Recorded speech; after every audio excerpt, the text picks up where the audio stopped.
नमस्कार। मैं सुनीता कथा मंथन में आप सबका स्वागत करती हूँ। कथा मंथन में आज सुनिए कमलेश्वर जी की कहानी गर्मियों के दिन।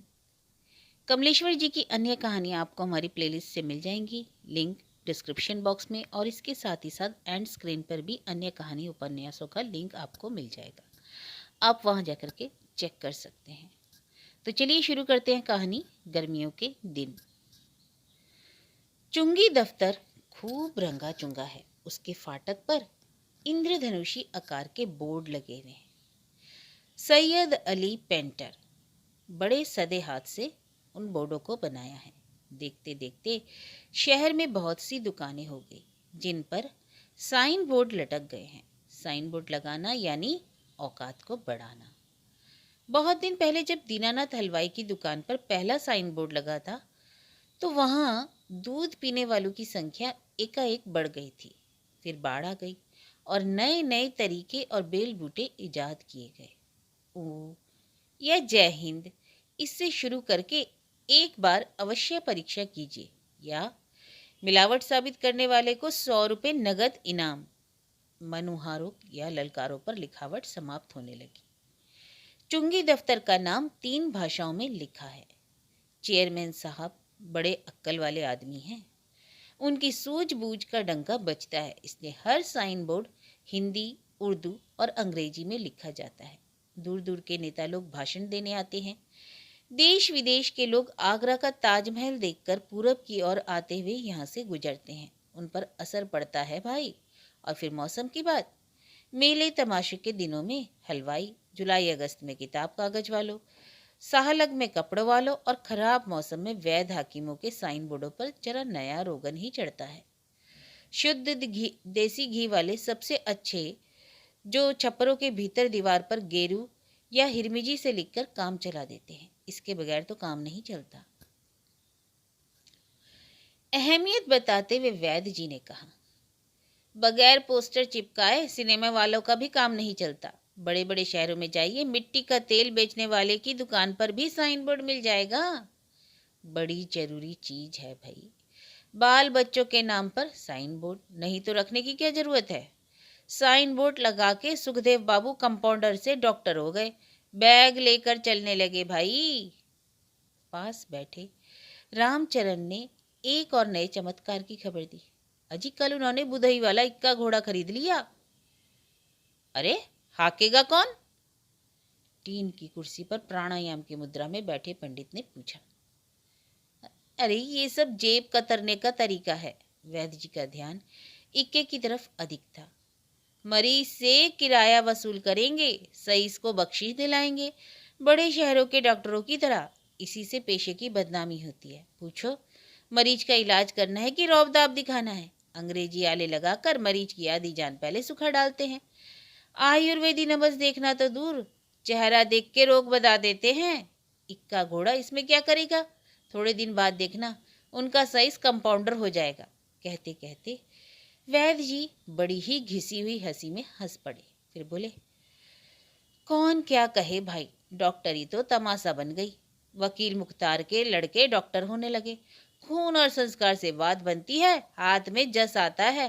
वैद का लड़का वैद होता है। आदि विद्या लड़कपन से ही जड़ी बूटियां कूटते पीसते में ना आ जाती है। तोला मासा रत्ती का ऐसा अंदाज हो जाता है कि औषधि अशुद्ध हो ही नहीं सकती। औषधि का चमत्कार उसके बनाने की विधि में है ध्वंतरी। वैद्य जी आगे कह नहीं जा रहे थे कि एक आदमी को दुकान की ओर आते हुए देखकर चुप हो गए और बैठे हुए लोगों की तरह और कुछ इस तरह से देखने सुनने लगे कि वे गप लड़ाने वाले फालतू आदमी ना होकर उनके रोगी हों। आदमी की दुकान पर चढ़ते ही वैद्य जी ने भाप लिया। कुंठित होकर उन्होंने उसे देखा और उदासीन हो गए। लेकिन दुनिया दिखावा भी कुछ होता है। हो सकता है कल यही आदमी बीमार पड़ जाए या इसके घर में किसी को रोग घेर ले। इसलिए अपना व्यवहार और पेशे की गरिमा चौकस ही रखनी चाहिए। अपने को बटोरते हुए उन्होंने कहा, कहो भाई राजी खुशी। उस आदमी ने जवाब देते हुए सिरे की एक कनस्टरिया सामने कर दी। यह ठाकुर साहब ने रखवाई है, मंडी से लौटते हुए लेते जाएंगे 1-1:30 के करीब। उस वक्त तो दुकान बंद रहेगी। वैद्य जी ने व्यर्थ के काम से ऊबते हुए कहा, हाकिम वैद्यों की दुकानें दिन भर खुली नहीं रहती भाई, व्यापारी थोड़ी ना है। पर फिर किसी अन्य दिन और अवसर की आशा में जैसे जबरदस्ती कहलवाया। खैर, उन्हें दिक्कत ना होगी, हम नहीं होंगे तो बगल वाली दुकान से उठा लें, मैं रखता जाऊंगा। आदमी के जाते ही वैद्य जी बोले, शराब बंदी से क्या होता है, जब से हुई तब से कच्ची शराब की भट्टियां घर घर चालू हो गई, सिरा घी के भाव बिकने लगा। और इन डॉक्टरों को क्या चाहिए, इनकी दुकानें हॉल ही बन गई हैं। लाइसेंस मिलता है दवा की तरह इस्तेमाल करने का, और खुलेआम जिंजर बिकता है, कहीं कुछ नहीं होता। हम भांग अफीम की एक पुड़िया चाहे तो तफसील देनी पड़ती है। जिम्मेदारी की बात है, पंडित जी ने कहा। अब जिम्मेदार वैद ही रह गए हैं, सबकी रजिस्ट्री तो हो चुकी भाई। अरे गहरे पचकल्याणी कितने घुसाए थे, उनकी सफाई हो गई। अब जिनके पास रजिस्ट्री होगी वह वैधक कर सकता है। चूरन वाले वैद बन बैठे थे, सब खत्म हो गए भाई सब। लखनऊ में सरकारी जांच पड़ताल के बाद सही मिली है। वैद्य जी की बात में रस न लेते हुए पंडित जी उठ गए। वैद्य जी ने भीतर की तरफ कदम बढ़ाए और औषधालय का बोर्ड लिखते हुए चंदर से बोले, सफेदा गाढ़ा है बाबू, तारपिन मिला लो। और वे एक बोतल उठा लाए जिस पर अशोकारिष्ट का लेबल था। इसी तरह ना जाने किन किन औषधियों की शरीर रूपी बोतलों में किस किस पदार्थ की आत्मा भरी है। सामने की अकेली अलमारी में बड़ी बड़ी बोतलें रखी हैं जिन पर तरह तरह के अरिष्टों और आसवों के नाम चिपके हैं। सिर्फ पहली कतार में वे शीशियां खड़ी हैं, उनके पीछे जरूरत का और सामान है। सामने की मेज पर सफेद शीशियों की एक पंक्ति है जिसमें कुछ स्वादिष्ट चूर्ण, लवण, भास्कर आदि हैं। बाकी में जो कुछ भरा है उसे तो केवल वैद्य जी ही जानते हैं। तारपीन का तेल मिलाकर चंदर आगे लिखने लगा, प्रोफेसर कविराज नित्यानंद तिवारी। ऊपर की पंक्ति, श्री ध्वंतरी औषधालय। स्वयं वैद्य जी लिख चुके थे। सफेदे के वे अक्षर ऐसे लग रहे थे जैसे रुई के फाई चिपका दिए हों। ऊपर जगह खाली देखकर वैद्य जी बोले, बाबू ऊपर जय हिंद जरूर लिख देना, और यह जो जगह बच रही है इसमें एक द्राक्षस्व की बोतल, दूसरी और खरल की तस्वीर। आठ हमारे पास मिडिल तक था, लेकिन यह हाथ सधने की बात है। चंदन कुछ ऊपसा रहा था, खामखा पकड़ा गया। लिखावट अच्छी होने का यह पुरस्कार उसकी समझ में नहीं आ रहा था। बोला, किसी पेंटर से बनवाते, अच्छा खासा लिख देता तो वो बात नहीं आएगी ना। अपना पसीना पोंछते हुए उसने अपनी कूची नीचे रख दी। 5 रुपए मांगता था, 5 रुपए बाबू, 2 लाइनों के 5 रुपए। अब अपनी मेहनत के साथ ये साइन बोर्ड 10 बार आने का पड़ा। ये रंग एक मरीज दे गया। बिजली कंपनी का पेंटर बदहजमी से परेशान था, 2 खुराकें बनाकर दे दी, पैसे नहीं लिए। सो वह 2-3 रंग और थोड़ी सी वार्निश दे गया। 2 बक्से रंग गए, यह बोर्ड बन गया। एक आध कुर्सी और रंग जाएगी, तुम बस इतना लिख दो, लाल रंग का शेड हम देते रहेंगे, हाशिया तिरंगा खिलेगा। वैद्य जी ने पूछा और स्वयं स्वीकृति भी दे दी। चंदर गर्मी से परेशान था। जैसे जैसे दोपहरी नजदीक आती जा रही थी, सड़क पर धूल और लू का जुर्म बढ़ता जा रहा था। मुलाहिसे में चंदर मना नहीं कर पाया। पंखे से अपनी पीठ खुजलाते हुए वैद्य जी से ने उजरत के काम वाले पटवारियों के बड़े बड़े रजिस्टर निकालकर फैलाने शुरू किए। सूरज की तपिश से बचने के लिए दुकान का एक किवाड़ बेड़कर वैद्य जी खाली रजिस्टरों पर खसरा खतौनियों से नकल करने लगे। चंदर ने अपना पिंड छुड़ाने के लिए पूछा, ये सब क्या है वैद्य जी? वैद्य जी का चेहरा उतर गया। बोले, खाली बैठने से तो अच्छा है कुछ काम किया जाए। नए लेखापालों को काम धाम आता नहीं है। रोज कानूनगो या नायब साहब से झाड़े पड़ती हैं। झक मार के उन लोगों को यह काम उजरत पर कराना पड़ता है। अब पुराने घाघ पटवारी कहाँ रहे जिनके पेट में गवई कानून बसता था? रोटियां छिन गई बेचारों की, लेकिन सही पूछो तो अब भी सारा काम पुराने पटवारी ही ढो रहे हैं। नए लेखापालों की तनख्वाह का सारा रुपया इसी उजरत में निकल जाता है। पेट उनका भी है, तिया पाचा करके किसानों से निकाल लाते हैं। लाए ना तो खाए क्या? 2-3 लेखापाल अपने हैं, उन्हीं से कभी कभार हल्का भारी काम मिल जाता है। नकल का काम रजिस्टर भरने हैं। बाहर सड़क वीरान होती जा रही थी। दफ्तर के बाबू लोग जा चुके थे। सामने चुंगी में खस की पर्दों पर छिड़काव शुरू हो गया। दूर हर राते पीपल पर का शोर लू के साथ आ रहा था। तभी एक आदमी ने किवाड़ से भीतर झांका। वैद्य जी की बात शायद जो क्षण दो क्षण बाद दर्द से बोझिल हो जाती होती गई। उनकी निगाह ने आदमी पहचानना और स्वयं सतर्क हो गई। फौरन बोले, एक बोर्ड आगरा से बनवाया है, जब तक नहीं आता इसी से काम चलेगा। फुर्सत कहाँ मिलती है जो इसमें सब में सर खपाएं। और एकदम व्यस्त होते हुए उन्होंने कहा, उस आदमी से प्रश्न किया, कहो भाई क्या बात है। डॉक्टरी सर्टिफिकेट चाहिए, कोसामा स्टेशन पर खलासी हैंगे साहब। रेलवे की नीली वर्दी पहने वह खलासी बोला। उसकी जरूरत का पूरा अंदाज वैद्य जी लगाते हुए बोले, हाँ, किस तारीख से कब तक का चाहिए। 15 दिन पहले आए थे साहब, 7 दिन को और चाहिए। कुछ हिसाब जोड़कर वैद्य जी बोले, देखो देखो भाई, सर्टिफिकेट पक्का करके देंगे, सरकार का रजिस्टर नंबर देंगे, रुपया 4 लगेंगे। वैद्य जी ने जैसे खुद 4 रुपए पर उसके भड़क जाने का एहसास करते हुए कहा, अगर पिछला ना लो तो 2 रुपए में काम चल जाएगा। खल्लासी निराश हो गया, लेकिन उसकी निराशा से अधिक गहन हताशा वैद्य जी के पसीने से नम मुख पर व्याप हो गई। बड़े निरपेक्ष भाव से खल्लासी बोला, सोबरंग सिंह ने आपके पास भेजा था। उसके कहने से कुछ ऐसा लगा जैसे यह उसका काम ना होकर सोबरन सिंह का काम हो। पर वैद्य जी के हाथ नब्ज आ गई और बोले, वो हम पहले ही समझ गए, बगैर जान पहचाने के काम हम देते नहीं। इज्जत का सवाल है ना भाई, हमें क्या मालूम तुम कहाँ हो, क्या करते हो।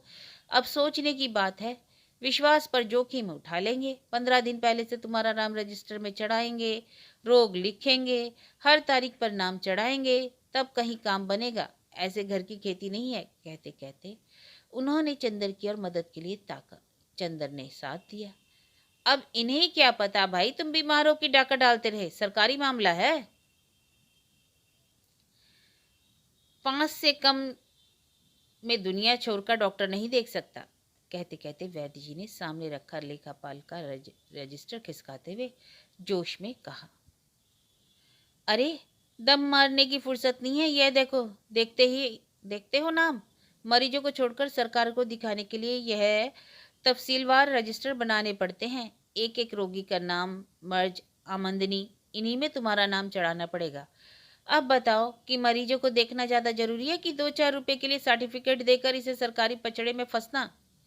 कहते हुए उन्होंने तफसील वाला रजिस्टर एकदम बंद करके सामने से हटा दिया और केवल उपकार कर सकने के लिए तैयार होने जैसी मुद्रा बनाकर कलम से कान कुरेदने लगे। रेलवे का खल्लासी 1 मिनट तक बैठा हो कुछ सोचता रहा और वैद्य जी का सर झुकाए अपने काम में मशगूल देख दुकान से नीचे उतर गया। एकदम वैद्य जी ने अपनी गलती महसूस की। लगा कि उन्होंने बात गलत जगह तोड़ दी और ऐसी तोड़ी कि टूट ही गई। कुछ एकाएक समझ में न आया तो उसे पुकार कर बोले, अरे ओ सुनो, ठाकुर सोबरन सिंह ने से हमारी जय जय राम कह देना। उनके बाल बच्चे तो राजी खुशी हैं, सब ठीक ठाक है, कहकर खलासी ने कहा। उसे सुनाते हुए वैद्य जी चंदर से बोले, 10 गांव शहर छोड़ करके ठाकुर सोबरन सिंह इलाज के लिए यहीं आते हैं भाई, उनके लिए हम भी हमेशा ही हाजिर रहे। चंदर ने बोर्ड पर आखिरी अक्षर समाप्त करते हुए पूछा, चला गया? लौट फिर के आवेगा, वैद्य जी ने जैसे अपने को समझाया। पर उसके वापस आने की अनिवार्यता पर विश्वास करवाते हुए बोले, गवई गांव के वैद्य और वकील एक ही होते हैं। सोबरन सिंह ने अगर हमारा नाम उसे बताया है तो जरूर वापस आएगा। गांव वालों की मुर्री जरा मुश्किल से खुलती है, कहीं बैठ के सोचेगा समझेगा तब आवेगा। और कहीं से ले लिया तो? चंदन ने कहा। तो वैद्य जी ने बात, नहीं बाबू नहीं, कहते हुए उन्होंने बोर्ड की ओर देखा और प्रशंसा से भरकर बोले, वाह भाई चंदर बाबू, साइन बोर्ड तो जज गया, काम चलेगा। ये 5 रुपए पेंटर को देकर मरीजों से वसूल करना पड़ता, इक्का घोड़ा और ये खर्चा। बात एक है, चाहे नाक सामने से पकड़ लो और चाहे घुमाकर। सैयद अली के हाथ का लिखा बोर्ड रोगियों को चंगा तो नहीं कर देता, अपनी अपनी समझ की बात है। कहते हुए धीरे से हंस पड़े। पता नहीं वे अपनी बात समझकर अपने पर ही हंसे हो या दूसरे पर। तभी एक आदमी ने प्रवेश किया। सहसा लगा कि खल्लासी आ गया, पर वह पांडु रोगी था। देखते ही वैद्य जी के मुख पर संतोष चमक आ गई। वे भीतर गए, एक ताबीज लाते हुए बोले, अब इसका असर देखो, 20-25 रोज में इसका चमत्कार दिखाई पड़ेगा।